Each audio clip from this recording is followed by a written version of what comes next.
ನಮ್ಮ Sahyadri news channel ಅನ್ನು YouTube, Facebook ಹಾಗೂ ಇನ್ಸ್ಟಾಗ್ರಾಂನಲ್ಲಿ ನೋಡಿ. ಸಬ್ಸ್ಕ್ರೈಬ್, ಲೈಕ್ ಮತ್ತು ಶೇರ್ ಮಾಡಿ ಪ್ರೋತ್ಸಾಹಿಸಿ. ಗೋವಿಂದ ಗೋವಿಂದ ಗೋವಿಂದ ಗೋವಿಂದ ಗೋವಿಂದ ಬಿಜೆಪಿ ಸರ್ಕಾರಕ್ಕೆ, ಕರ್ನಾಟಕಕ್ಕೆ ಮನಧೋರಣೆ ಮಾಡುತ್ತಿರುವ ಕೇಂದ್ರ ಬಿಜೆಪಿ ಸರ್ಕಾರಕ್ಕೆ, ಕೇಂದ್ರ ಸರ್ಕಾರ ಅನುದಾನ ಕೊಡದ ಕೇಂದ್ರ ಸರ್ಕಾರಕ್ಕೆ, ಮೊನ್ನೆ ನಡೆದಂತ ಬಜೆಟ್ ಅಧಿವೇಶನದಲ್ಲಿ ಕೇಂದ್ರ ಸರ್ಕಾರ ಮಲದಾಯಿ ಧೋರಣೆಯನ್ನು ಅನುಸರಿಸಿದೆ. ನಮ್ಮಿಂದ 4.5 ಲಕ್ಷ ಕೋಟಿ ತೆರಿಗೆ ಹಣ ಹೋಗ್ತಾ ಇದ್ರು ಕೂಡ ನಮಗೆ ಯಾವುದೇ ಅನುದಾನವನ್ನು ಕೊಡ್ತಾ ಇಲ್ಲ. ಸುಳ್ಳು ಮಾತುಗಳನ್ನು ಪ್ರಚಾರವನ್ನು ಮಾಡ್ತಾ ಇದ್ದಾರೆ. ನಾವು 7,500 ಕೋಟಿ ಕೊಟ್ಟಿದ್ದೇವೆ. ಕಳೆದ 10 ವರ್ಷಗಳಲ್ಲಿ ನಡೀತಾ ಇರತಕ್ಕಂಥ ಕಾಮಗಾರಿಗಳ ಮುಂದುವರೆದ ಕಾಮಗಾರಿಗೆ ಅನುದಾನ ಬಂದಿದೆಯೇ ಹೊರತು ಯಾವುದೇ ಒಂದು ಹೊಸ ಯೋಜನೆಗೆ ಹಣವನ್ನು ಬಿಡುಗಡೆ ಮಾಡಿಲ್ಲ. ನಮ್ಮ ರೈತರ ಹಿತವನ್ನು ತಿರಸ್ಕಾರ ಮಾಡಿದ್ದಾರೆ. ನಮ್ಮ ನೀರಾವರಿ ಸಮಸ್ಯೆಗಳ ಬಗ್ಗೆ ಮಾತನಾಡಲಿಲ್ಲ. ಬಹಳಷ್ಟು ಪ್ರವಾಹ ಮತ್ತು ಬರಗಾಲದ ಸಂದರ್ಭದಲ್ಲಿ ನಮಗೆ ಬರಬೇಕಾದಂಥ ನಮ್ಮ ಹಕ್ಕಿನ ಹಣವನ್ನು ಕೂಡ ಬಿಡುಗಡೆ ಮಾಡಲಿಲ್ಲ. ಈ ಥರ ಇಡೀ ದೇಶದೊಳಗೆ ಕೇವಲ 2 ರಾಜ್ಯಗಳಿಗೆ ತಮ್ಮ ಅಧಿಕಾರ ಉಳಿಸಿಕೊಳ್ಳುವಂಥ ಒಂದು ಬಜೆಟನ್ನು ಮಂಡನೆ ಮಾಡಿದ್ದಾರೆ ಹೊರತು ದೇಶದ ಪ್ರಜೆಗಳ ಹಿತಕ್ಕೋಸ್ಕರ, ಅಭಿವೃದ್ಧಿಗೋಸ್ಕರ ಯಾವುದೇ ಬಜೆಟನ್ನು ಮಂಡನೆ ಮಾಡಿಲ್ಲ. ಇದೆಲ್ಲದರ ಬಗ್ಗೆ ದೀರ್ಘವಾಗಿ ಈಗಾಗಲೇ ನಮ್ಮ ಜಿಲ್ಲಾಧ್ಯಕ್ಷರು ಮಾತನಾಡಿದ್ದಾರೆ. ಈ ಥರದ ಸ್ವಭಾವವನ್ನು, ಮನೋಪೀಠಿಕೆಯನ್ನು ಧಿಕ್ಕಾರ ಮಾಡಿ ಇವತ್ತು ಕಾಂಗ್ರೆಸ್ ಪಕ್ಷ ರಾಜ್ಯಾದ್ಯಂತ ಪ್ರತಿಭಟನೆಯನ್ನು ಮಾಡ್ತೇವೆ. ಅದೇ ರೀತಿ ಶಿವಮೊಗ್ಗದಲ್ಲೂ ಕೂಡ ಮಾಡ್ತಾ ಇದ್ದೇವೆ. ಅಲ್ಲಿ ಅನ್ಯಾಯ ಆಗಿದೆ, ಅದರ ವಿರುದ್ಧ ನಾವು ಹೋರಾಟ ಮಾಡ್ತಕ್ಕಂಥ ಕೆಲಸವನ್ನು ಮಾಡ್ತಾ ಇದ್ದೀವಿ. ಈಗಾಗಲೇ ಮಾನ್ಯ ಮುಖ್ಯಮಂತ್ರಿಗಳು ಮತ್ತು ಕೆಪಿಸಿ ಅಧ್ಯಕ್ಷರು ಕೇಂದ್ರ ಸರ್ಕಾರದ ವಿರುದ್ಧ ಇವತ್ತು ಹೋರಾಟವನ್ನು ಮಾಡ್ತಾ ಇದ್ದಾರೆ. ಈಗಾಗಲೇ ಅವರು ಕರೆದಂಥ ಆಯೋಗ ಸಭೆಯೂ ಕೂಡ ಸುಮಾರು 7 ರಾಜ್ಯಗಳ ಮುಖ್ಯಮಂತ್ರಿಗಳು ಇವತ್ತು ಭಾಗವಹಿಸ್ತಾ ಇಲ್ಲ. ಯಾಕೆ ಅಂತ ಹೇಳಿದ್ರೆ ಇವತ್ತು ಇಂಡಿಯಾ ಒಕ್ಕೂಟದ ಎಲ್ಲೆಲ್ಲಿ ಸರ್ಕಾರಗಳಿದ್ದಾವೆ ಅದಕ್ಕೆ ಎಲ್ಲ ಕಡೆನೂ ಕೂಡ ಇವತ್ತು ಕೇಂದ್ರ ಸರ್ಕಾರ, ನರೇಂದ್ರ ಮೋದಿ ನೇತೃತ್ವದ ಸರ್ಕಾರ ಅನ್ಯಾಯ ಮಾಡಿದೆ. ಅದರ ವಿರುದ್ಧವಾಗಿ ಇಡೀ ದೇಶದಲ್ಲಿ ಇವತ್ತು ಹೋರಾಟ ನಡೀತಿದೆ. ಅತಿವೃಷ್ಟಿ, ಅನಾವೃಷ್ಟಿ ಕಾಲದಲ್ಲೂ ಕೂಡ ಕೇಂದ್ರ ಸರ್ಕಾರ ತನ್ನ ಸ್ವಂತ ರಾಜ್ಯಕ್ಕಾಗಿ ಇವತ್ತು ಇಡೀ ದೇಶದ ಹಣವನ್ನು ಬಳಸ್ಕೊಳ್ತಾ ಇದೆ.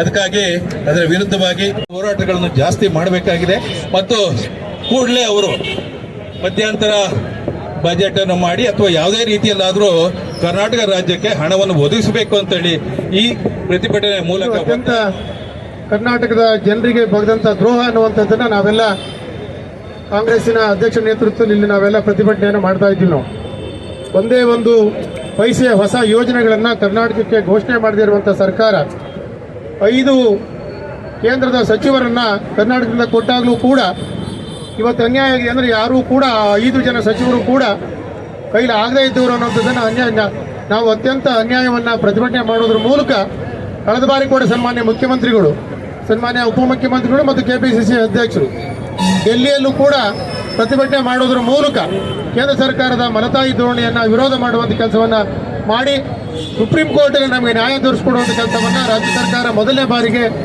ಐತಿಹಾಸಿಕವಾಗಿ ತೀರ್ಮಾನ ಮಾಡಿದೆ. ಅವರಿಗೆ ಸನ್ಮಾನ್ಯ ಸಿದ್ದರಾಮಯ್ಯನವರ ನೇತೃತ್ವದ ಸರ್ಕಾರ ಇಲ್ಲಿ ಇರೋದು ಬೇಡ ಆಗಿದೆ. ಅವರಿಗೆ ಸಿದ್ದರಾಮಯ್ಯನವರಂಥ ಒಬ್ಬ ಅತ್ಯಂತ 40-50 ವರ್ಷಗಳ ಕಾಲ ಪ್ರಾಮಾಣಿಕವಾಗಿ ಈ ರಾಜ್ಯದಲ್ಲಿ ಜನರ ಪರವಾಗಿ ಹೋರಾಟ ಮಾಡಿದಂಥ, ಸಾಮಾಜಿಕ ನ್ಯಾಯದ ಪರವಾಗಿ ಹೋರಾಟ ಮಾಡಿದಂಥ ಸರ್ಕಾರವನ್ನು ಏನಾದರೂ ಮಾಡಿ ಕಿತ್ತೊಗೆಯಬೇಕು ಎನ್ನುವ ಕೇಂದ್ರ ಸರ್ಕಾರದ ನಿಲುವಲ್ಲಿ ಈ ಬಡ್ಜೆಟ್ ಕೂಡ ಅನ್ನುವಂಥದ್ದು. ಒಂದೇ ಒಂದು ಪೈಸೆ ಬಡ್ಜೆಟಿನ ಪೈಸೆಯನ್ನು ಕೂಡ ಕರ್ನಾಟಕಕ್ಕೆ ಕೊಡದೆ, ಅದರಲ್ಲೂ ವಿಶೇಷವಾಗಿ ರೈತ ಸಮುದಾಯಕ್ಕಂತೂ ಈ ಬಡ್ಜೆಟಲ್ಲಿ ಏನೂ ಕೂಡ ಘೋಷಣೆ ಮಾಡಿಲ್ಲ ಅನ್ನೋವಂಥದ್ದು. ರೈತರು ಈಗಾಗಲೇ ಬರುವ ತಿಂಗಳಿಂದ ಈಗಾಗಲೇ ಹೋರಾಟವನ್ನು ಮತ್ತೆ ಡೆಲ್ಲಿ ಗಡಿಯಲ್ಲಿ ಶುರು ಮಾಡಿದ್ದಾರೆ. ಅವರು ಶಂಭು ಗಡಿಯಲ್ಲಿ ಮತ್ತೊಮ್ಮೆ ಈ ದೇಶದ ರೈತರು, ಅನ್ನದಾತರು ಕೇಂದ್ರ ಸರ್ಕಾರದ ವಿರುದ್ಧ ಹೋರಾಟವನ್ನು ಮಾಡುವಂಥ ವಿಚಾರವನ್ನು ಈಗಾಗಲೇ ಪ್ರಕಟಣೆ ಮಾಡಿದ್ದಾರೆ. ನಮ್ಮ ವಿರೋಧ ಪಕ್ಷದ ನಾಯಕರು, ಸನ್ಮಾನ್ಯ ನಮ್ಮ ನಾಯಕರಂತ ರಾಹುಲ್ ಗಾಂಧಿ ಅವರ ಮಾತಿಗೆ ಉತ್ತರ ಕೊಡೋದ್ರಲ್ಲಿ ಕೂತ್ಕೊಂಡು ಕೇಳುವಷ್ಟು ವ್ಯವಧಾನ ಕೂಡ ಇವತ್ತು ಪ್ರಧಾನಮಂತ್ರಿ ಹತ್ರ ಇಲ್ಲ ಅಂತೇಳಿ ಅನ್ನುವಂಥದ್ದು. ಇವತ್ತು ಪ್ರತಿಯೊಂದು ಪಕ್ಷಗಳು ಕೂಡ ಇವತ್ತೇನು ಇಂಡಿಯಾ ಒಕ್ಕೂಟದಲ್ಲಿರುವಂಥ ಪ್ರತಿ ಪಕ್ಷದ ಎಲ್ಲ ನಾಯಕರುಗಳು ಅತ್ಯಂತ ಅದ್ಭುತವಾಗಿ ಬಿಜೆಪಿ ನೇತೃತ್ವದ ಈ ಸರ್ಕಾರದ ಅನ್ಯಾಯಗಳನ್ನು, ಎಲ್ಲ ಮುಖ್ಯಮಂತ್ರಿಗಳನ್ನು ಜೈಲಿಗೆ ಕಳಿಸೋದ್ರ ಮೂಲಕ ಪ್ರಜಾಪ್ರಭುತ್ವವನ್ನು ದಮನ ಮಾಡುವಂಥ ಕೇಂದ್ರ ಸರ್ಕಾರದ ನೀತಿಯನ್ನು ಖಂಡನೆ ಮಾಡುವಂಥದ್ದು ಮತ್ತು ವಿಶೇಷವಾಗಿ ಕರ್ನಾಟಕಕ್ಕೆ ಆದಂಥ ಅನ್ಯಾಯವನ್ನು ನೀರಾವರಿ ಆಗ್ಬೋದು. ಈಗಾಗಲೇ ನಮ್ಮ ಅಧ್ಯಕ್ಷರು ಹೇಳಿದರು, ಭದ್ರಾ ನೀರಾವರಿ ರಾಷ್ಟ್ರೀಯ ಯೋಜನೆ ಅಂತೇಳಿ ಅವರೇ ಪ್ರಚಾರ ಮಾಡಿಬಿಟ್ಟು 5,000 ಕೋಟಿ ಚಿಲ್ಲರೆಯನ್ನು ಕಳೆದ ಬಜೆಟಲ್ಲಿ ಮೀಸಲಿಟ್ಟಿದ್ರು. ಅದನ್ನು ಕೂಡ ಪ್ರಸ್ತಾವನೆ ಮಾಡದೇ ಇರುವಂಥದ್ದು. ಹೊಸ ರೈಲ್ವೆ ನಿಲ್ದಾಣಗಳಿಲ್ಲ.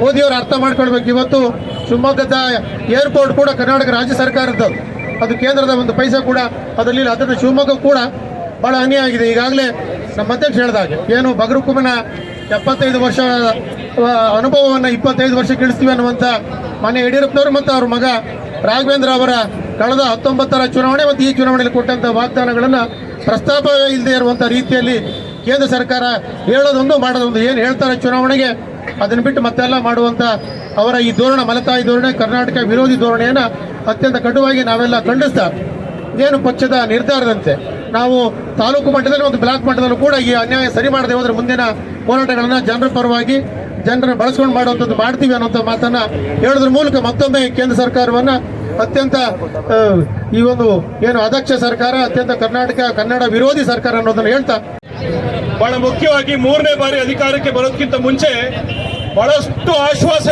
ಆಶ್ವಾಸನೆಯನ್ನ ಈಗಿನ ಪ್ರಧಾನಮಂತ್ರಿಗಳಾಗಿರ್ತಕ್ಕಂತಹ ನರೇಂದ್ರ ದಾಮೋದರ ಮೋದಿ ಅವರು ಕೊಟ್ಟರು.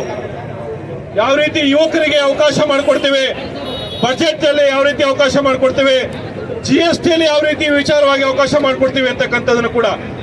ಸ್ಟಾರ್ಟ್ಅಪ್ ಇಂಡಿಯಾ ಅಂತ ಹೇಳಿದ್ರು. ಮುಂಚೆ 5 ಲಕ್ಷ ತನಕನೂ ಕೂಡ ನಾವ್ಯಾರು ಕೂಡ ಟ್ಯಾಕ್ಸ್ ಕಟ್ತಾ ಇರಲಿಲ್ಲ.